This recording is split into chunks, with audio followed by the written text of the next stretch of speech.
తరువు పేరు మీద నష్టం చేసిన రైతులకు నష్టపరిహారం, తరువు పేరు మీద రైస్ మిల్ యజమానులు చేసిన నష్టపరిహారం, తరువు పేరు మీద నష్టం చేసిన రైస్ మిల్ యజమానులు నష్టపరిహారం, తరువు పేరు మీద దోపిడీ చేసిన అధికారులపై, తరువు పేరు మీద రైతుల్ని టోకరా కొట్టిన అధికారులపై,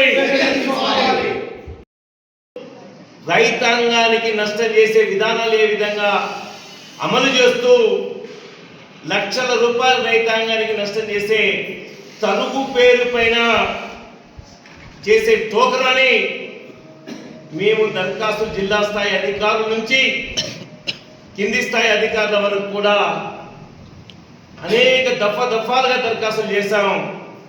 ఏ ఒక్క అధికారి స్పందించలేదు. రాష్ట్ర వ్యాప్తంగా వేల కోట్ల రూపాయల స్కామ్ అని చెప్పేసి ఈ కొనుగోలు కేంద్రాల్లో నేను ఆరోపిస్తా ఉన్నాను. దీని విచారణ జరపాలని డిమాండ్ చేస్తా ఉన్నాను. ఉదాహరణకు ఏంటంటే మన ఉమ్మడి జిల్లాలో 11,12,000 మెట్రిక్ టన్నులు నిజామాబాదే కాకుండా ఉమ్మడి జిల్లా కామారెడ్డితో సహా మనం చూసుకున్నప్పుడు 11,12,000 మెట్రిక్ టన్నుల నష్టం. అంటే క్వింటాలకు 10 కిలోలు దొడ్డు ధాన్యం అయితే ఇంకెక్కువ. ఈ విధంగా చూసుకున్నప్పుడు ఎంఎస్పి ధర క్వింటాలకు ధర వేసి అట్లాగే సన్నధాన్యానికి 500 రూపాయల బోనస్. ఈ విధంగా చూసుకున్నప్పుడు ఉమ్మడి జిల్లాలో 300 నుండి 320 కోట్ల రూపాయలు ఇవాళ రైతాంగం మీద రైతాంగం జేబుల్ని కత్తిరించారు. ఇది కొంతమంది రైస్ మిల్ యజమానులు, ఐడిసిఎంఎస్, ఐకేపీ అట్లాగే సహకార సంఘాల కొనుగోలు నిర్వాహకులు మేము 24 జూన్ 2026న గౌరవనీయులైన కలెక్టర్ గారిని కలిసి ఒక్క నిజామాబాద్ జిల్లాలోనే 200 కోట్లకు నష్టం జరిగిందని రాతపూర్వకంగా, అట్లాగే కొన్ని రైస్ మిల్ల పేర్లని డ్రగ్ షీట్లని మేము పేర్కొన్నాం. ఎక్కడైతే ప్రశ్నిస్తామో అక్కడ రైతుల్ని తరుగు తీసుకోరు. ఉదాహరణకు మా జిల్లా అధ్యక్షుడు సురేష్ తను ప్రశ్నించాడు ఐకేపీ అధికారుల్ని, ఒక్క కింద తీసుకుని అదే డ్రగ్ షీట్లో రైతులు ఉంటారు, మిగతా రైతులను మాత్రం టోకరా కొట్టారు. పుప్పాలపల్లి గ్రామంలో సాయిలోని ఆల్వోడ్ సాయిలని రైతు ప్రశ్నించాడు, ఆయనకు తీసుకోలేదు. 4 మాత్రం తీసుకున్నారు. 5 ఉంటే 4 మాత్రం కట్ అయింది. ఈ రైతులు కూడా పుప్పాలపల్లి, పిప్రి, రావుట్ల, కమ్మర్పల్లి గ్రామాల నుంచి రైతులు వచ్చారు. మీరు అడగండి, విషయాలు తెలుసుకోండి. అందుకనే మేము విజ్ఞప్తి చేస్తా ఉన్నాం రాష్ట్ర ప్రభుత్వాన్ని, జిల్లా స్థాయి అధికారులు, అట్లాగే కొంతమంది రైస్ మిల్ యజమానులు కుమ్ముక్కై రైతాంగానికి టోకరా కొట్టడం అనేది సమంజసమైనది కాదు. దీన్ని విచారణ జరిపి ఈ రైతాంగానికి నష్టపరిహారం తిరిగి చెల్లించే విధంగా చర్యలు తీసుకోవాలని ఎక్కడ కూడా ఇబ్బంది పడ.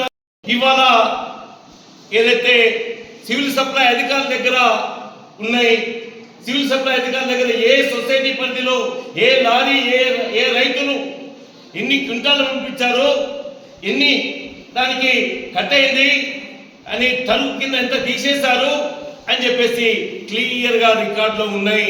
దీన్ని వెతకాల్సిన అవసరం లేదు, గుడ్డ తోవాల్సిన అవసరం లేదు. అందుకని మీకు చిత్తశుద్ధి ఉందా అని చెప్పేసి రేవంత్ రెడ్డి గారిని సూటిగా ప్రశ్నిస్తున్నా.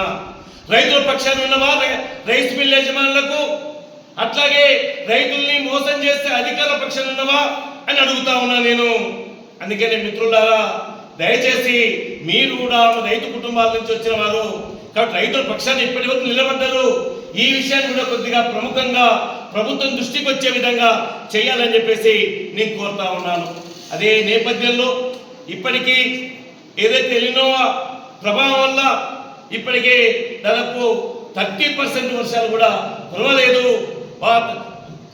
వర్షాలు వస్తాయనే ఆశతోని చాలా మంది ఈరోజు నాట్లేశారు బావుల కింద, అట్లాగే చెరువుల కింద. కానీ యూరియా 1 ఎకరాన 4 సంచులు కావాల్సింది 2 సంచులు 2 దఫాలు ఇస్తున్నారు. 4 సంచులు ఇవ్వాలని చెప్పి డిమాండ్ చేస్తా ఉన్నాం. అట్లాగే యూరియా యాప్ని ఏదైతే ఆ యాప్ వల్ల అనేక చిక్కులు వస్తున్నాయి, అనేక ఇబ్బందులు వస్తున్నాయి, స్మార్ట్ ఫోన్ లేని రైతాంగానికి ఇబ్బంది అవుతుంది. అట్లాగే ఏదైతే ఆధార్ కార్డ్ లింక్ ఏదైతే ఉందో ఆ ఆధార్ కార్డ్ లింకు ఇబ్బంది అవుతా ఉంది. అందుకని దీనిపైన కూడా మేము విజ్ఞప్తి చేస్తూ ఉన్నాం. గ్రామ స్థాయి సహకార సంఘం ఏదైతే పరిగణలో తీసుకొని ఇవ్వాలని, అట్లాగే డిఏపి కూడా దొరకదని చెప్పేసి రైతాంగం ఆందోళన చెందుతుంది, వాళ్ళకు కూడా ఇవ్వాలని. అట్లాగే రైతు ఏదైతే ఇవాళ విత్తనం నాటారో విత్తనం మొలకెత్తని విత్తనానికి నష్టపరిహారం రాష్ట్ర ప్రభుత్వం ఇవ్వాలని చెప్పేసి ఈ సందర్భంగా నేను డిమాండ్ చేస్తా ఉన్నాను. ఏ రైతు ఉద్యమం అయినా పోలీసు నిర్బంధాన్ని ఎదుర్కొంటున్న సమయంలో మాకు అండదండలే కాకుండా రైతుకు అండదండలుగా ఉండే విధంగా రాత్రి మౌళ్ళు ఉన్న రిపోర్టర్సు, ఎలక్ట్రానిక్ మీడియా, ప్రింట్ మీడియా మిత్రులు సహకరించారు. భవిష్యత్తులో కూడా రైతాంగం పట్ల మీరందరూ కూడా ఇట్లే సహకరించాలని కోరుకుంటూ, ప్రధానంగా ఏదైతే టిఆర్ఎస్ ప్రభుత్వ కాలంలో కొనుగోలు, రైతు బంధు అని చెప్పేసి రైతుల్ని గెలుచుకోవడానికి చేసిన స్కీమ్ని మేము రైతు బంధుని 15,000 ఇస్తాం, ప్రతి గింజ మేము కొనుగోలు చేస్తాం, ఒకే పంట కాదు అని రేవంత్ రెడ్డి పిసిసి అధ్యక్షుడిగా తాను ఎన్నికల ప్రణాళికలు ప్రకటించడమే కాకుండా వాగ్దానం చేశాడు. 420 వాగ్దానాల్లో ఇదొక వాగ్దానం. తీరా చాలా ప్రతిష్టాత్మకంగా కొనుగోలు కేంద్రాన్ని భావించిన రాష్ట్ర ప్రభుత్వం బోనస్ మాత్రం ఒక్క సన్న ధాన్యానికే పరిమితం చేసి క్షేత్రస్థాయిలో అధికారులు జరిగిందని ఉద్దేశంతో ఇక్కడ ఈ సమావేశాన్ని ఏర్పాటు చేస్తాం. మా రైతులు కూడా వచ్చింది, ఎవరెవరు ఎంతెంత నష్టపోయారో. ఇప్పుడు ప్రధానంగా కర్రే రాజారాం అనేటతను కొల్ప్యాక్ సొసైటీ నుంచి వాళ్ళు పంపారు. దాదాపు అందులో 37,660 కిలోల్ని వాళ్ళు పంపితే దాదాపు 8,980 కిలోలు కటింగ్ చేశారు. అంటే ఒక్క రైతుకు సంబంధించే రాజారాంకు ఈ ముగ్గురి ఒక్క రాజారామే 17 క్వింటాళ్ళ వరి ధాన్యాన్ని కటింగ్ చేసింది. ఆయన్నేమో కౌలుకు తీసుకొని పొలాలు చేస్తున్నారు. ఇప్పుడు మరి ఈ రకంగా వీళ్ళు చేస్తే కౌలుకి ఎట్లా ఇవ్వాలా? అదేవిధంగా వాళ్ళు ఇంతకాలం చేసిన దానికి ఏమి ఇవ్వాలా? అట్లా వాళ్ళు నష్టపోయేటటువంటి పరిస్థితి ఉంది. కాబట్టి ఇట్లాంటి రైతులను ఆదుకోవాలంటే ఖచ్చితంగా ప్రభుత్వం వెంటనే విచారణ జరిపించాలని చెప్పి మేము డిమాండ్ చేస్తున్నాం.